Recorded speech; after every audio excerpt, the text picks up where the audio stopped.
Hi, welcome. This is episode 138 of An Eternal Soul in a Physical World.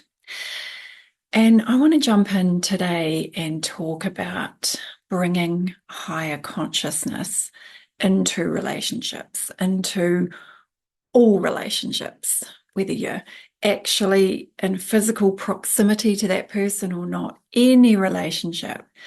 How do we bring higher consciousness in, bring healing into these relationships, which ultimately brings us into a greater degree of consistent inner peace and harmony within? This is a big one for me because I live in a blended family. I have polarizing belief systems around me a lot of the time. And I'm sitting in the middle of that, trying to manage that, trying to manage my own feelings about that, and all sorts of stuff coming up. It's an interesting situation that I've been learning from for quite a few years now. Slowly but surely, I've been making progress in being able to keep my peace for longer and longer, to be able to communicate my truth with more courage and confidence and efficacy. But just recently, and like a whole new way of looking at this, looking at relationships, has really just dropped in. It's like I've been studying it for so long and playing with it and playing with healing through relationships and all sorts of things for so long. I've been looking at this aspect of it, looking at this aspect of it, looking at this aspect of it. And it's like all those puzzle pieces are finally starting to kind of come together for me in this beautiful way that I want to share with you today, because I find it super profound and simple. And I just want to pass it on while it's fresh in my consciousness. So let's begin. All right. So when you think about self-love, okay, self-love, another way of terming that I've talked about before in podcasts many years ago, self-love is self-understanding, self-understanding. So when you have when you get offended, when you get triggered, when you have something come up in your life has caused a feeling to get, activated within you. You're suffering something, you're angry about something, whatever it is. In order to help you to come back to harmony, in order to come back to peace and flow and love and truth, the loving thing to do is to understand that part of you who's upset, to sit with them, to feel it, to listen to what's coming up, to be with it, to hold space for it, to really understand that there is a part of you trapped in your psyche, in your inner family, who's suffering, and you sit with that part. You listen, let them explain everything, let them just be exactly as they are. You totally understand where they're coming from, why they feel that anger or that hurt or that frustration. And you ask them what they need and you help them. And this lets this feeling move. And that's healing, right? That's self-love. That's flow. That's bringing our energy system back to flow, which brings it back into a state of peace, love, connection with the universe, everything that we want to feel and everything that we want to be. So we don't often do that though, do we? We haven't been taught that. The normal way of being on the planet is you get triggered by life and you don't want to feel that. You want to put a wall up to whatever that feeling is. Let's say it's jealousy. Oh, who wants to feel that? I'm going to go eat something. I'm going to go watch Netflix. I'm going to look on my phone. I'm going to do anything I can to not feel that. I'm even going to blame it on the outside world. I'm going to blame it on somebody else. Just throw it out there anywhere else but mine, anywhere else but here, anywhere else but now. I just don't want to feel that. But of course, when we resist those feelings, when we don't want to hear them, feel them, hold space for them, and allow them to move and understand them, then what we resist persists. And those feelings will stay there under the surface of our conscious mind. And like puppets, they'll pull the strings of our habitual and unconscious reactions to things in life.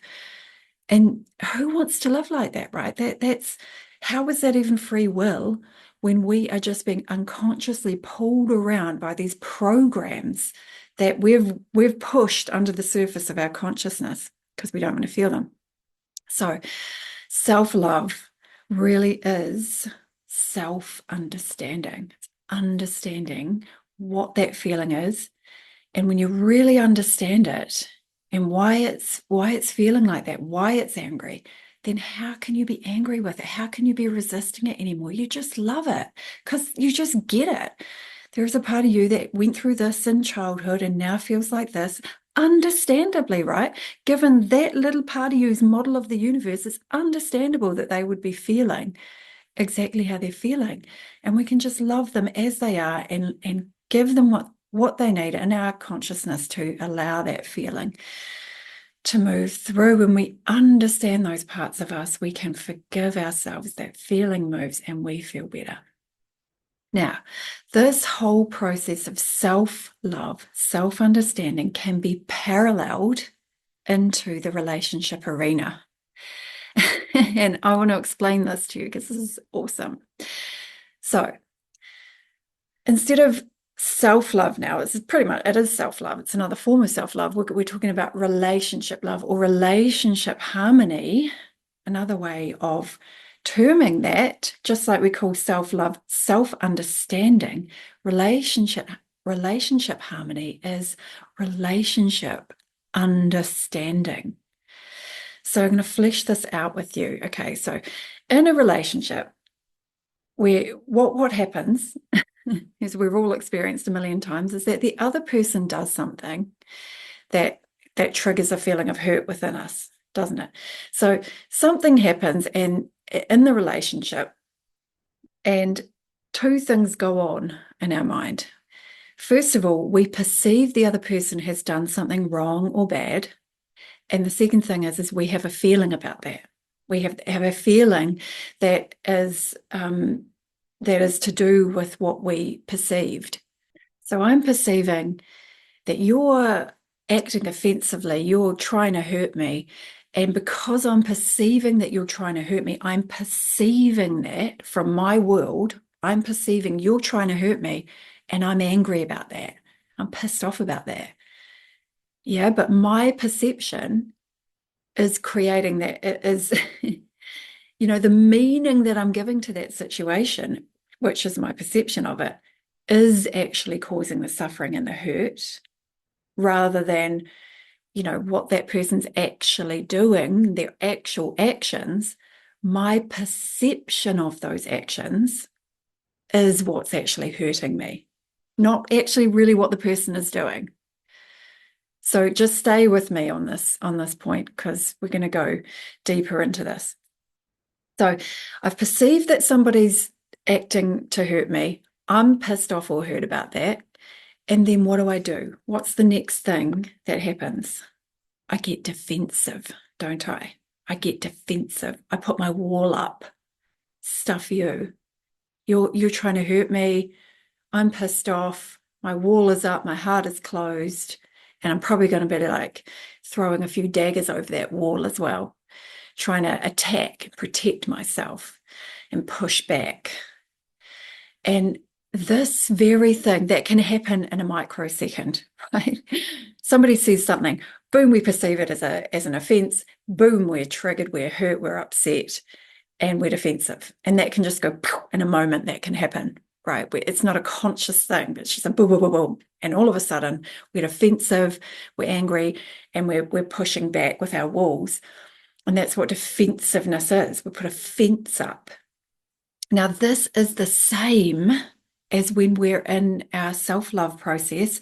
We've got something coming up, something in our life has triggered a feeling within us. And usually we don't want to feel that feeling, do we? We want to put a wall up to it. We get defensive to it.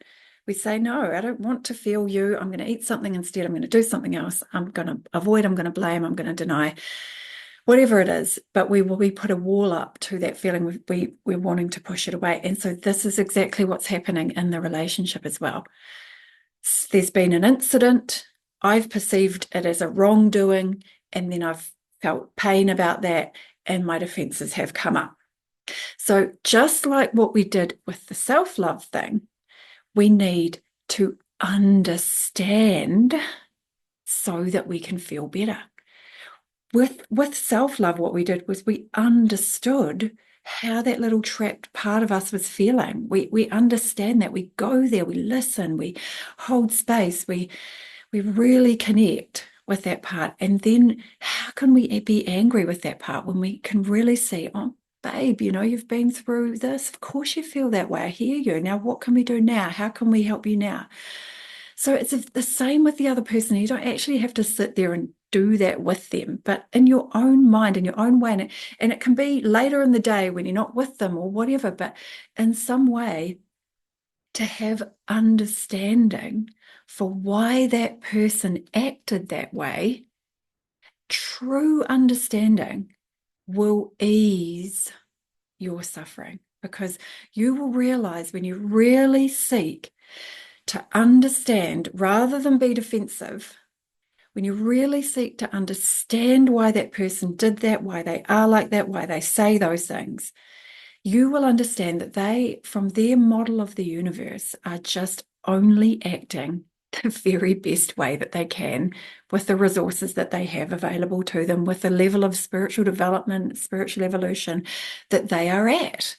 If they're not living in alignment with love and they're saying things that are hurtful or something like that, it's just because they don't know how to act any different. They just don't know. It's like getting annoyed with a child, a little toddler who's learning to walk, and you're like, you idiot, you don't know how to walk yet? Are you kidding me? It's the same kind of thing with a adult. They just don't have that program activated. They haven't woken up to that piece of information yet. What is the point of getting upset about that? It's only hurting us. And everybody is only acting in the way that they do because they want love. That's all anybody is ever after. And from their model of the universe, what they are doing is the right thing to do. It makes sense to them.